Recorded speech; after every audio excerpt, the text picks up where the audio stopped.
Hello, everybody. Welcome to Diego Knows. I'm Diego, and today we're going to talk about Sex and the City again. That's right, Sex and the City, the original show from the late 90s, early 2000s. I am Diego. I have watched every single episode of Sex and the City, okay? I love the show, but I also thought it was full of shit, okay? What I did not like about the show was the way they the way they portrayed the straight men on the show. These were not real straight men. The show was written by lesbians, feminists, and gay guys. They don't know what the fuck a straight guy is. I do know what a straight guy is because I've been with my whole fucking life. All right, so I criticize the show just based on the way that they portray the straight guys. Everything else about the show I loved. Okay, I loved Samantha, Miranda, Charlotte, Carrie. They were all great characters, very well written, very funny. I love the situations they got put in. I love the way they interacted with each other. All that shit was awesome on point. The only problem I had was the way the straight guys were portrayed. Now I've been a big fan of the show ever since it first came out. I watched it back in the day. I was younger back then, but I was actively dating. I lived in a big city. I lived in Chicago.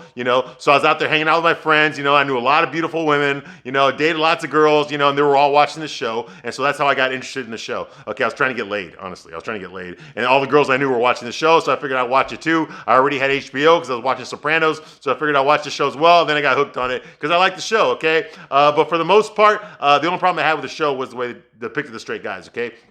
So what I do here is I review every single episode of Sex and the City, and I give you a straight man's point of view. I do not censor myself, so if you're easily offended, if you're easily triggered, get the fuck out right now. I will not spare your fucking feelings, okay? I'm going to tell you the honest God truth as if I was talking to another guy, okay? I'm going to tell you the honest God truth. What I think of the show, what I think of the women, what I think of these situations, okay? So let's see if you can handle it, okay? I don't know if you can handle it or not. I don't think you can, but we'll see, okay? But guys, if you're watching this, don't watch this with your girlfriend or your wife, okay? She's just going to make you pause it and fucking say, what the fuck's he talking about? And then you have to come up with some bullshit. I don't want to do that to you. So do not watch this with your girlfriends or your wife. And ladies, okay, don't watch this with him either, okay? Because he's probably going to get pissed off too, okay?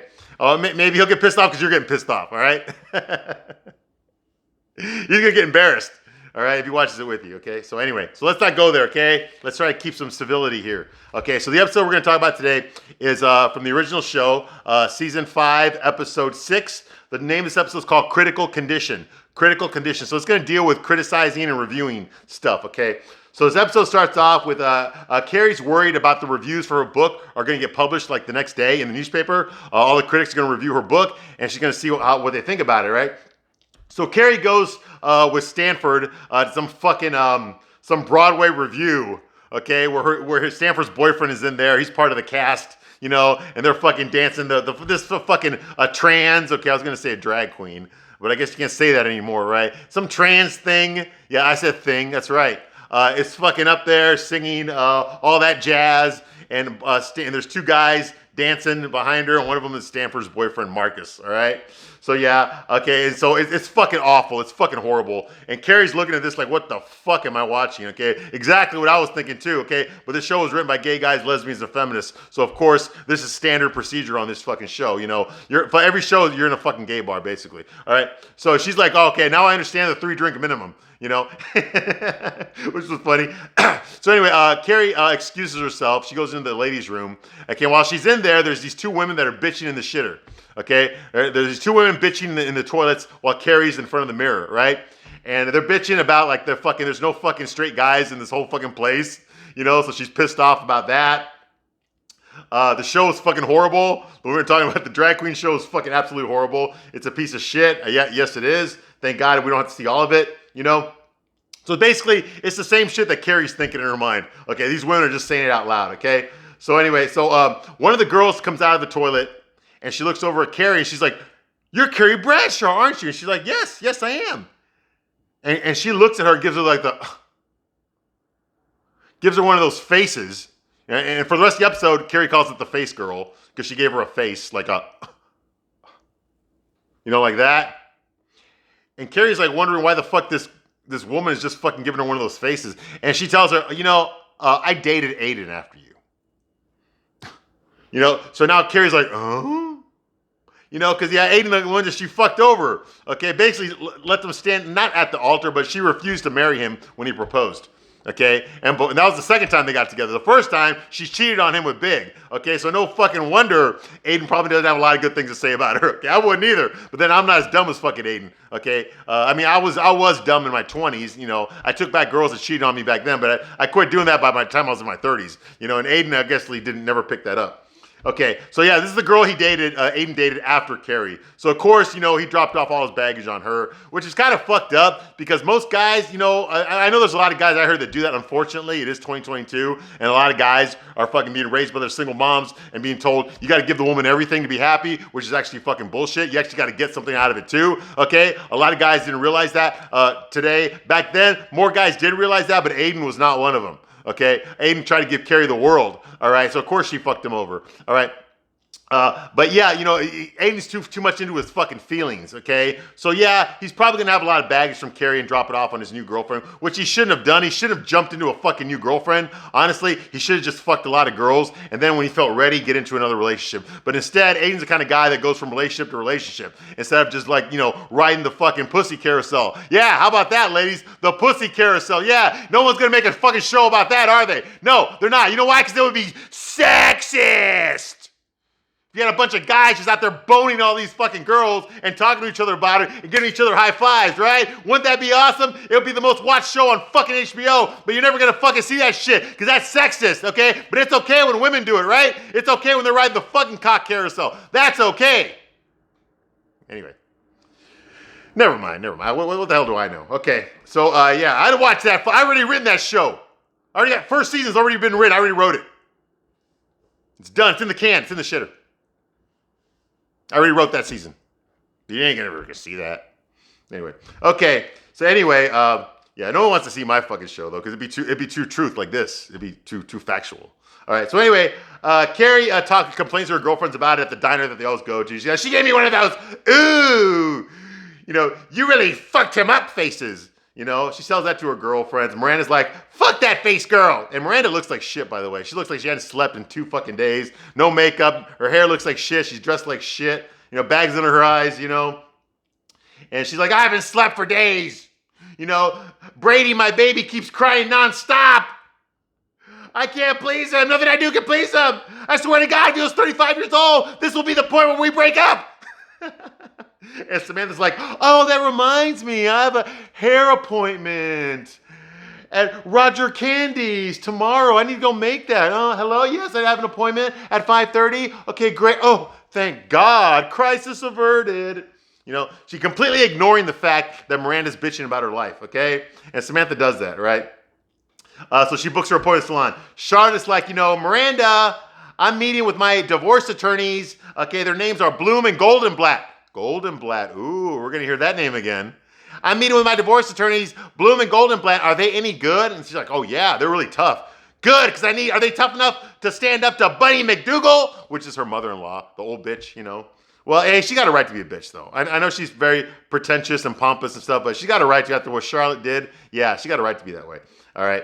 You know, and it's her money. It's her fucking apartment. Charlotte's living there for free, you know. Anyway, you know, so yeah, Miranda gives seal of approval. Samantha's like, Carrie, don't let that girl, that face girl, bother you, okay? If I worried about every fucking bitch out there and what they think about me, I'd never leave my house.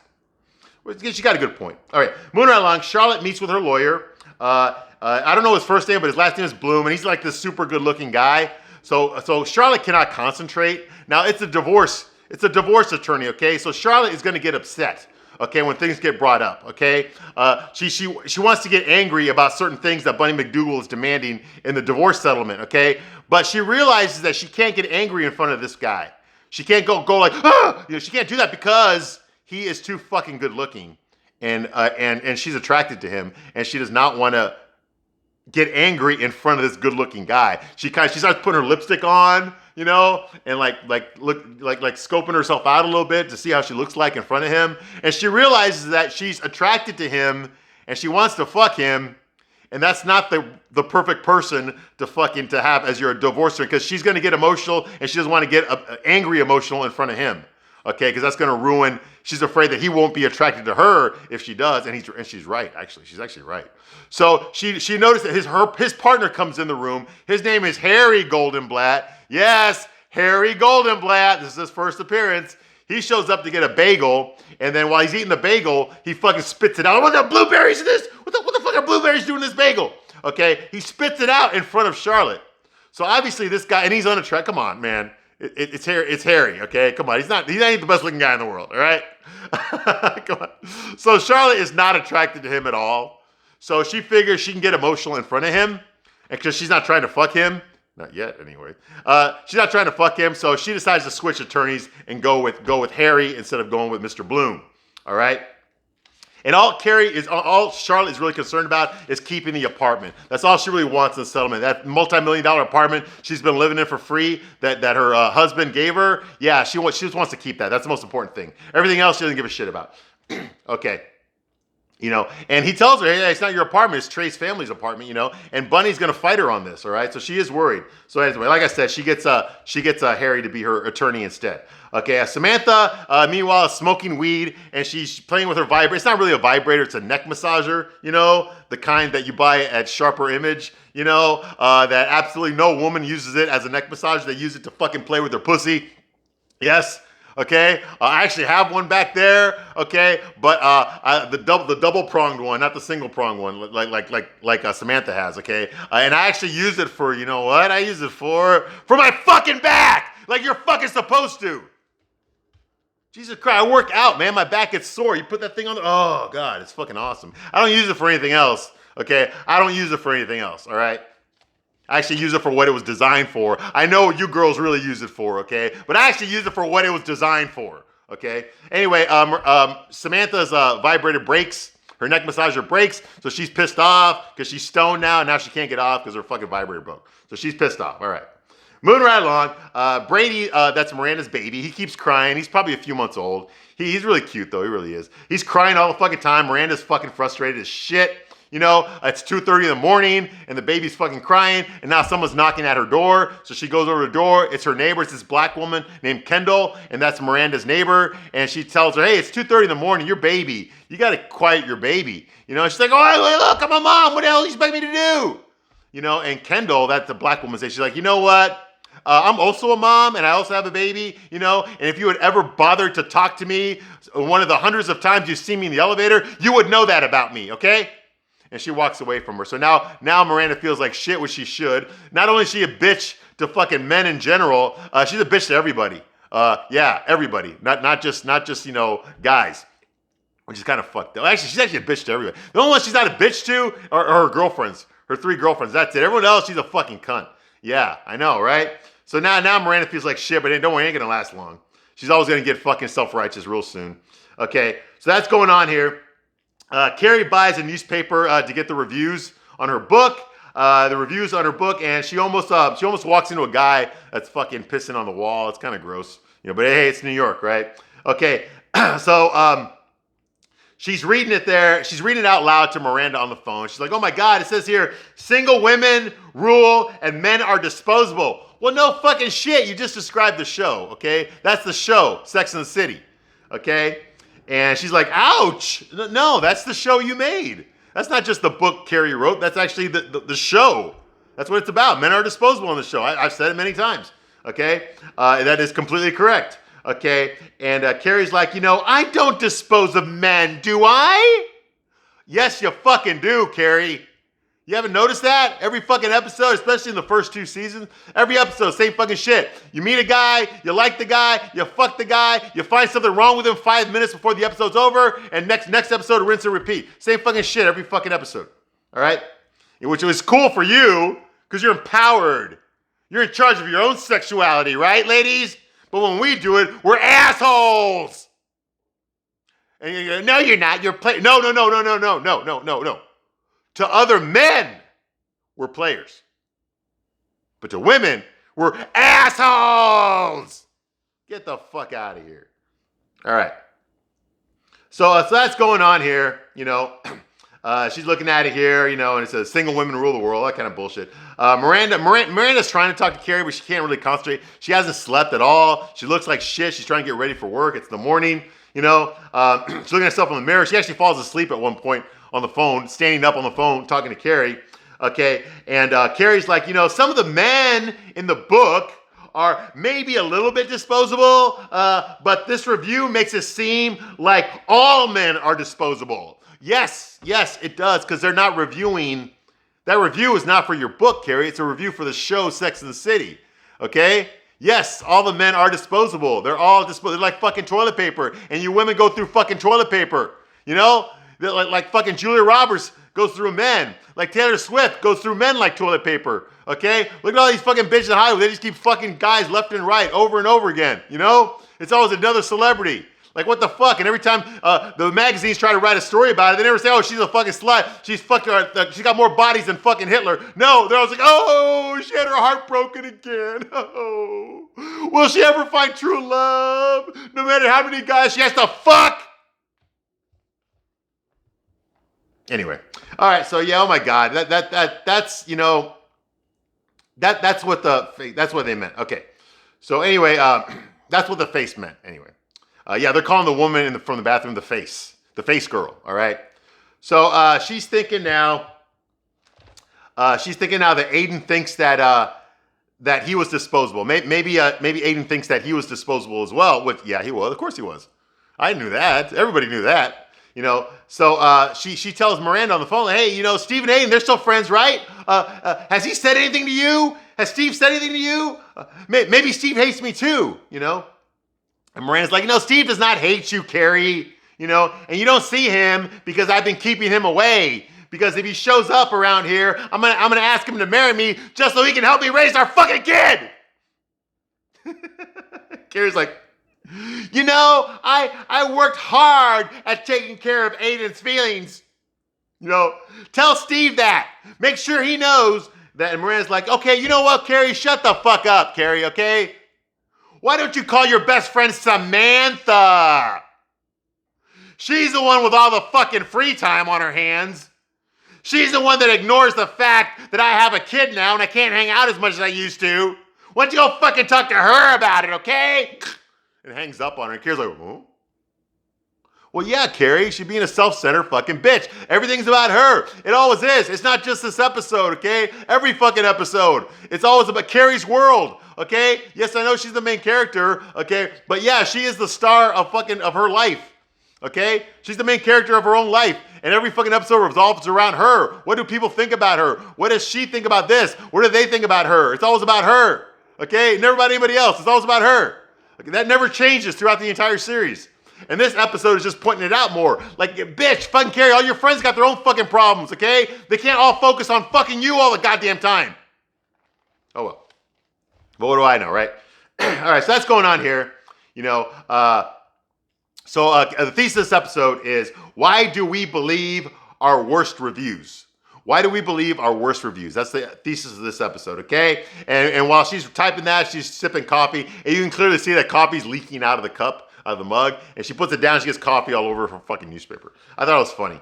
All right. So meanwhile, Miranda ignores all the moms in her lobby. When she comes downstairs from the elevator with her baby, there's a bunch of moms in the lobby there of her apartment building. They're all looking at her, and she ignores all of them and just like takes her baby outside, and she opens the door herself, you know, doesn't ask for help, you know, and blows off Kendall. Kendall's one of the moms that are there, the black woman. She's there with her kid, and yeah, Miranda blows all of them off. Doesn't ask for help or nothing, right? So meanwhile, Samantha and Carrie are having lunch at some cafeteria. They're in line there, and Carrie offers to buy her a brownie if she does her a favor. She's like, what's the favor? I need you to talk to Miranda. And she's like, I do not do good with babies. Miranda's baby sounds like an asshole. And Carrie's like, you can't call a baby an asshole. Just, why not? She calls him a meatloaf. Carrie's like, you know what? It wouldn't hurt, Samantha, if, you know, we're her friends, you know, that we were just a little bit more supportive of her, you know? Why don't you go over there and see her and ask her how she's doing, you know? She's sinking right now and she needs help, okay? And Samantha's like, I can't, I'm too busy. I have a hair appointment and my vibrator broke. Priorities, right? Okay, so he goes, say, tell you what I'll do, Carrie. When her son goes off to college, I'll buy him a drink and I'll flirt with his friends, okay? Meanwhile, Carrie recognizes one of her friends from Vogue, because she's a freelance writer at Vogue as well. She recognizes her, so they're talking. She introduces her to Samantha. Her name's Julia. She has no importance at all in this episode. But Julia's there waiting for her friend. And then her friend shows up too at this fucking cafeteria. And her friend is the face girl, the girl that Carrie met in the bathroom. Yeah, the one that fucking dated Aiden, right? We find out her name is Nina Katz. And Samantha already knows her. Carrie doesn't know who the fuck she is. But of course, Carrie recognizes her as the face girl. And of course, she recognizes Carrie too. Okay? So that's going on here. So Julia, the other girl, and the new girl, the face girl, her name is Nina Katz. They go off together. Okay? And Carrie's like, you know that woman? And she's like, of course, that's Nina Katz. She's like, that's the face girl. He's like, oh, Nina Katz is the face girl? It's like, yeah, how do you know her? She's the producer. She's like the recruiting producer at Saturday Night Live, which is kind of funny, you know, because Molly Shannon is a character. She's one of Carrie's publishers, and she's from Saturday Night Live. So I thought it was kind of funny and weird, you know. And actually, the real live producer at that time was not Nina Katz as a fictional character. It was actually Lindsay Shukas. And the only reason I know that is because Ben Affleck was fucking her behind his wife's back. Yeah, he was cheating on Jennifer Garner. With Nina Shukas, the real recruiting producer at Saturday Night Live. Okay, yeah. Yeah, I know that stuff. Yeah, okay, anyway. It doesn't fucking matter. I just pointed that out. Okay. So anyway, so that's going on here. And now Samantha's worried for Carrie. Oh my God. You know how many people she knows? You know what she can do? She can make a whole skit about you on Saturday Night Live now. You know, that kind of shit. All right. So Samantha, she goes to the store to shop her image to return her vibrator. The guy says, we don't sell vibrators here. Yes, it's my vibrator. It broke. He's like, we don't sell vibrators here. That's not a vibrator. That's a neck massager. Yeah, well, you know what we really use it for, okay? I was trying to use it to get myself off and it broke on me. It's under warranty. He's like, okay, well, just take it up to the counter, fine. You know, and she notices all these other women, middle-aged women, that are shopping for neck massagers and back massagers, right? Yeah, right. Okay, we know what you're really fucking doing, okay? I actually bought my neck massager, well, it's a back massager at Sharp, and I use it for back massaging. I don't use it for fucking anything else. Although one time, I did put it on my belly, and ooh, the world changed. But it's not the same for guys and for girls, okay? This thing ain't gonna do nothing for my dick. So yeah, it's not like what it does for you, okay? It doesn't do that for us, okay? Sorry, you know. But anyway, I actually do use one. I got one back there right now. But I use it for my back, okay? I actually use it for my back. If you ever pull your back, you know, and it hurts, okay, put that thing right there on the small of your back where it hurts, and the pain will go away. It's fucking awesome. Anyway, but that's neither here nor there. The point is, she sees all these women that are shopping for all these different like, you know, massagers, and she tells her, oh no, don't use that one. That one will burn your clit. That one doesn't work that way. You got to sit on it. Okay. That one's really tough. Okay, but it lasts a long time. That one, it's like she's giving them all advice. Okay, which is kind of funny, but you know what? We all know what those massagers are really there for, and they're not there to fucking massage shit. They're there to fucking get you off. All right. Anyway, yeah, I know. Anyway, so, you know, I mean, we actually got to go. Well, back then, we had to go to a fucking porn shop to get our fucking pocket pussies, okay? Yeah. We had it worse than you. You just had to go to the fucking mall. You know, you're going to find a fucking X-rated store in the fucking mall. You're not. All right, anyway. So anyway, Brady is crying. The baby is crying. Miranda's frustrated that her baby's crying. Kendall, the black woman neighbor, she knocks on the door. She comes by with this vibrating seat. It's one of those like, I forgot what my son had one, but it didn't vibrate. You know, those little, it's not a rocker, but it's like one of those things, you know, where it just rocks the baby, you know? Well, this one vibrates and she brings it over. It was her daughter's, so she lets Miranda borrow it. And once they put Brady on that machine, then he shuts up. He's, you know, and she's like, oh my God, he stopped crying. It's like, yeah, you know, and Kendall tells Miranda, says, you're not a bad mom, you know, you just didn't have the chair, the vibrating chair. That's all you really needed. Okay, so I thought it was pretty cool that Kendall offered to help Miranda. She saw Miranda was sinking. And she doesn't even know Miranda. She saw Miranda was sinking. She's a mother. Miranda's a mother, and she went in there.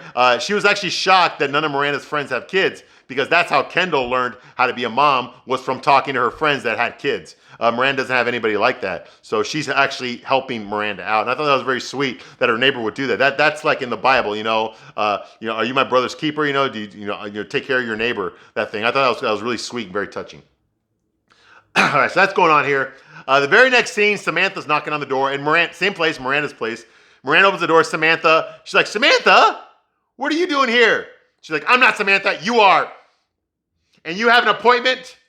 You have an appointment at the John Mandy Salon at 5:30. Now you better go right now. She's like, what? You're going to babysit for me? I'm going to count to 5 and then I'm going to change my mind. So, okay. So she's like, I can't believe you're going to be. Okay. So yeah, so Miranda's all excited. Like, and God bless Samantha. Okay. I give Samantha a lot of shit for being a slut. I do, because she is a fucking slut. Okay. But she also has very positive qualities. And in my opinion, her positive qualities outweigh her bad qualities. Okay. Yes, she's full of shit. Yes, she's fucking full of herself. Yes, she's fucking, a slut, Yes, she fucking doesn't give a shit about anybody else but herself. But her friends, she does care about, okay? Carrie, Charlotte, and Miranda. She does care about them. She will break her fucking ass for her friends. She's proven it time and time again. She will do anything and everything that she can for her friends, for the people that she loves. And I understand why she does that, okay? The show ain't gonna tell you this, but the reason she does that is because she doesn't have anybody else. She has no fucking family. She has no parents. She has no kids. She has no boyfriend, no husband, no nothing. No pets, nothing. Okay, all she has are her girlfriends. They are her family to her. Okay, if one of them's suffering, she will, with some goading from Carrie, she will step up and help them out. She will do unselfish things, which this is the perfect example of it. She gave Miranda her 5:30 hair salon appointment. Okay, I'm pretty sure it's really expensive too. She did that for Miranda to prove to her that she's a good friend, even though she fucking hates kids. And that's a sign of a true friend. I tell you what, Samantha is the most loyal out of the 4 girls. She is the leader of the quartet. I say that over and over again. Carrie's main character, but Samantha's the leader, okay? And she does stuff like this. When it comes to a pinch, Samantha will fucking show up. She will show up and have your back. And that's what I love about Samantha, all right? She's the most loyal out of all 4 of them. Okay, so Samantha doesn't really know what to do. She looks at the baby, she's like, oh, you don't look so bad. And then, of course, Brady starts crying in front of her, Meanwhile, Carrie calls, and Samantha's losing her shit. And Carrie's like, what, is that a baby I hear about? Yes, I'm babysitting Miranda's baby. I don't know how to shut him up.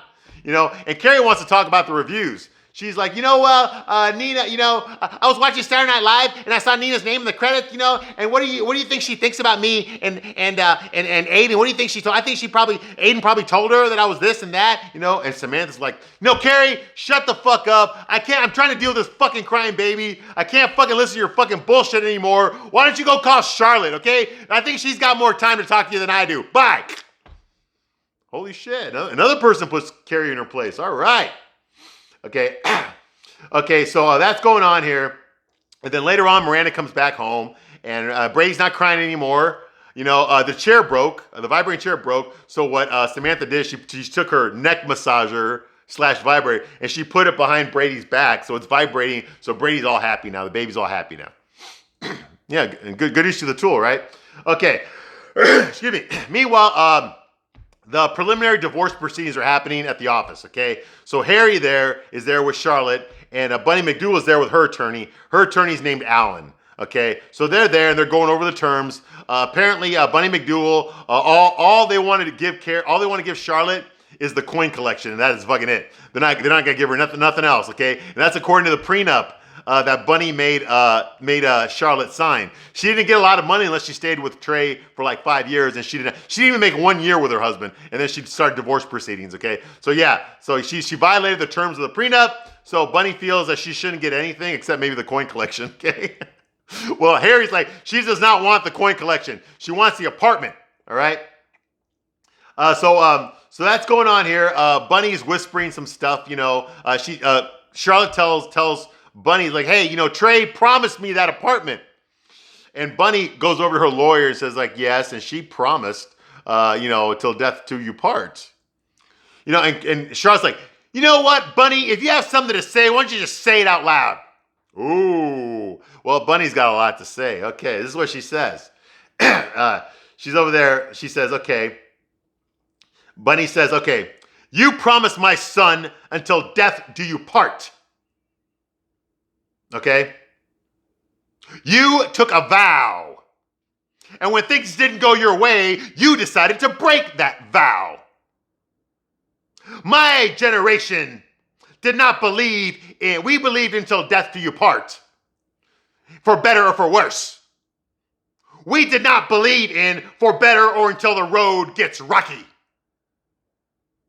When I think about all the pain and humiliation that you bestowed upon my son, I'm amazed that you can come here and look me in the face. And just so you know, I am prepared to go to court.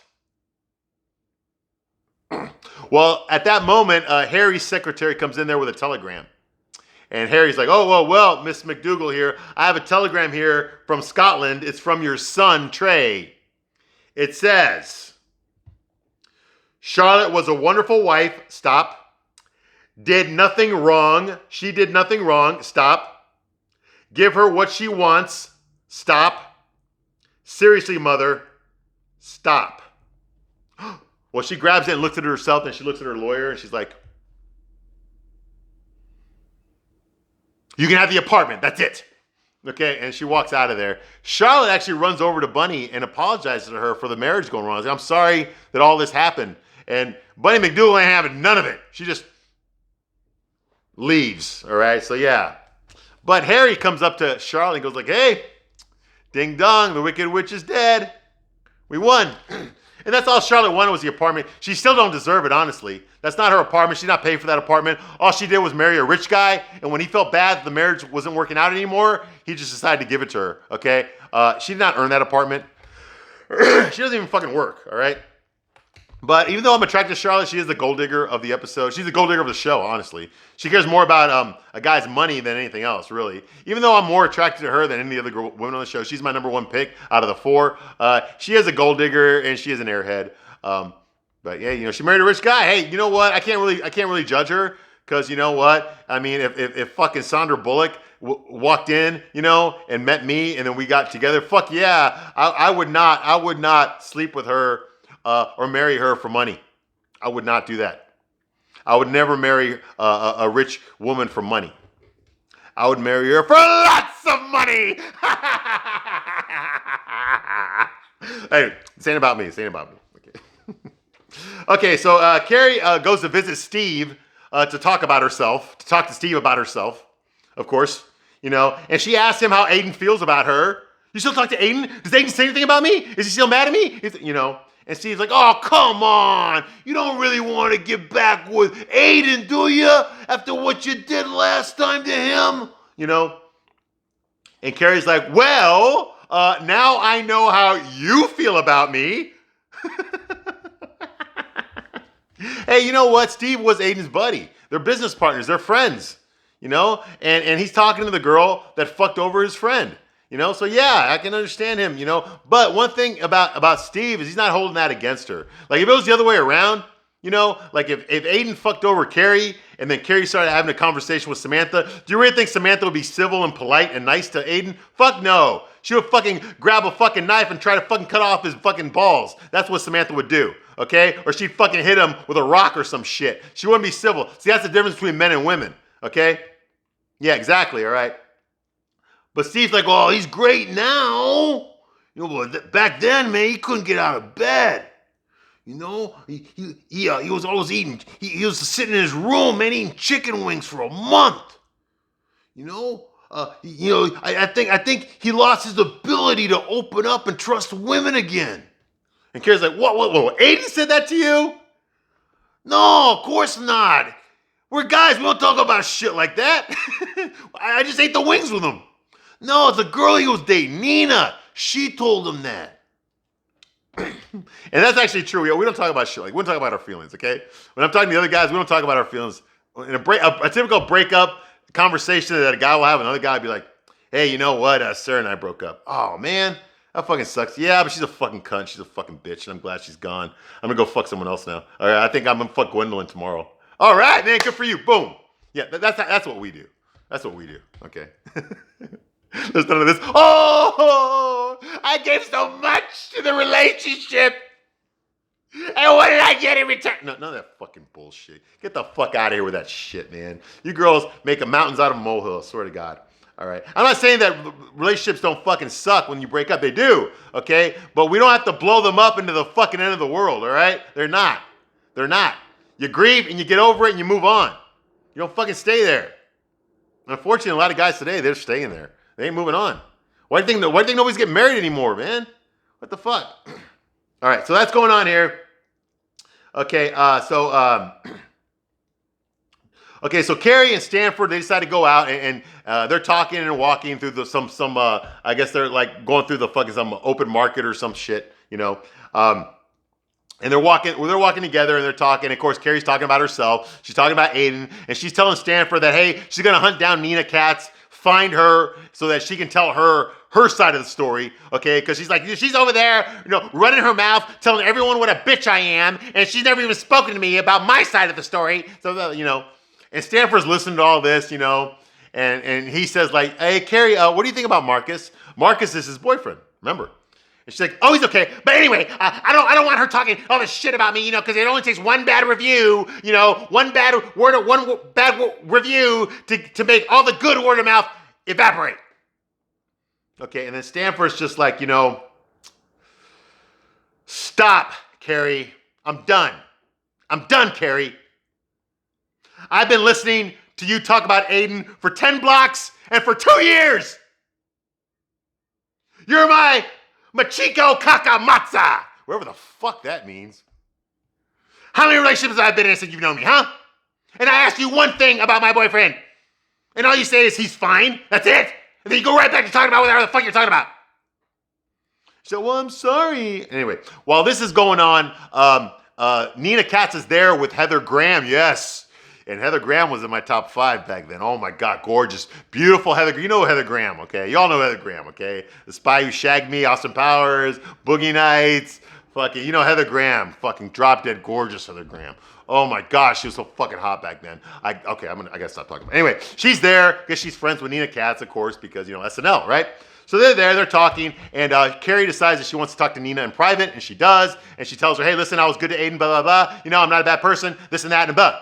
Okay? So leave me alone and don't talk shit about me, okay? I always respected Aiden's feelings, okay? I know things didn't work out between us, okay? But I still respect him and I still try to treat him as best I could, all right? And she's like, okay. That's it. And they walk off together, okay? So then Carrie eats her pretzel and goes off with Stanford and they walk away together. And that's the end of this episode, all right? So thank you for watching my